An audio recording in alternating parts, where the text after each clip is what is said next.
Josh Taylor is the new undisputed champion at 140 pounds.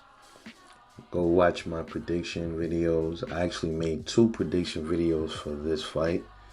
I had made the main one, then I had made a separate one, like an add-on to it. But I had Josh Taylor winning 12-round decision over Jose Ramirez.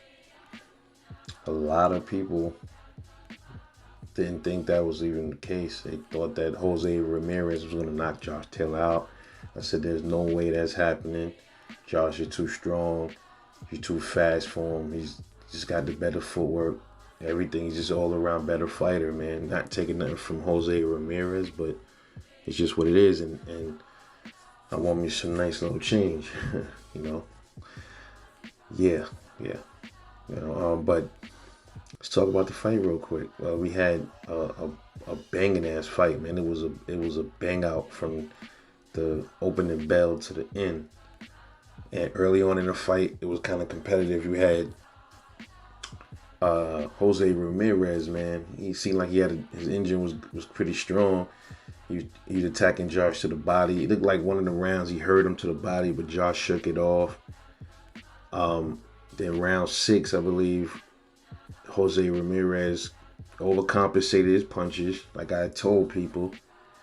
And Josh Taylor capitalized on that, did his version of the pull counter and cracked Jose Ramirez on the chin, knocked him down.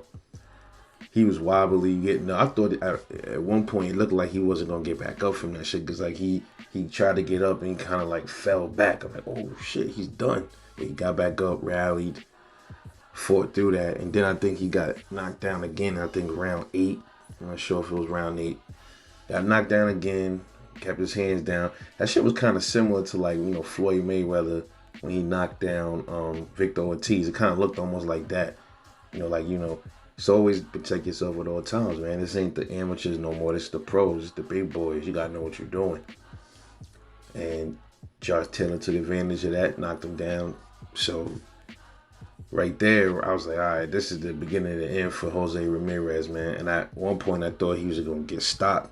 The bell, I believe it was the second knockdown. I think the bell saved his ass. I think Josh Taylor was going to knock him out, but the bell saved him. Jose Ramirez, he started to kind of like gain some more steam towards the end of the fight, I guess because of the urgency. And Josh Taylor kind of seemed like he took a couple of rounds off. He kind of let that steam off, let the gas off the pedal a little bit, took his foot off the pedal, and started playing with him. He was playing with Jose Ramirez for a couple of rounds and then just jabbing the shit out of him. Josh Taylor ended up getting a cut eye. I think early, I think 3rd round, cut his eye. But that's Josh Taylor. He always get like the big ass, that same eye always get cut in his fight. So he's used to that. That's the only time I really seen Josh Taylor look like he was hurt was early on. Like it was just a little body shot that Jose hit him with. He kind of ain't like that shit, but he shook it off, took it. He took some shots to the head from Ramirez as well. Took that, ate that. Ramirez looked like he was more bothered by Josh Taylor punches than vice versa. And then, the end of the fight comes and here you go, undisputed. Like I said, I knew that was going to happen. Josh Taylor is the goods, man. You can say what you want. He's the goods, bro. They said Bud wanted to fight the winner between Ramirez and Taylor. He was probably banking on Jose Ramirez to win because Bud wanted to fight him. And that would have been an easier fight for Bud, Jose Ramirez. It's like a tailor-made for Bud, bro. You know what I'm saying? But Josh Taylor will present more of a challenge for Bud, man. So I don't know where Josh Taylor goes from here, if he's going to defend his title at 140 for a minute and then move up to 147, or he's shooting straight up to 147. We'll see.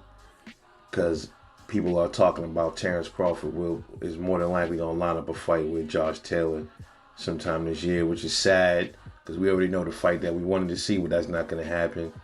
Not at least this year. I had said earlier in the year, I made a video and I said that the Errol and Bud fight would be like either the end of 2021 or the beginning of 2022. We'll see. But anyway, shout out to Josh Taylor and shout out to Jose Ramirez being a warrior. But some people think that Terrence Crawford is gonna wipe the floor with Josh Taylor if they ever fought. I don't know. I don't think that's accurate, man. I think if you look at Josh Taylor, for some reason, to me at least, he reminds me of a Bud, like a white version of a Bud Crawford. He does similar things like Bud. It looks like certain things like Bud, the way he move around a little bit. It just looked, some of his manner, not everything, some of the things that it looked like he does some of the certain things that Bud does. And I think that'll be depending on if he can take the power of Bud. That's what it relies on. If Josh Taylor can handle 147 power, then we'll see. If he can take Bud's punches, bro, that's going to be a good fight, bro. That's going to be a long night for Bud, bro. That's going to be a good fight.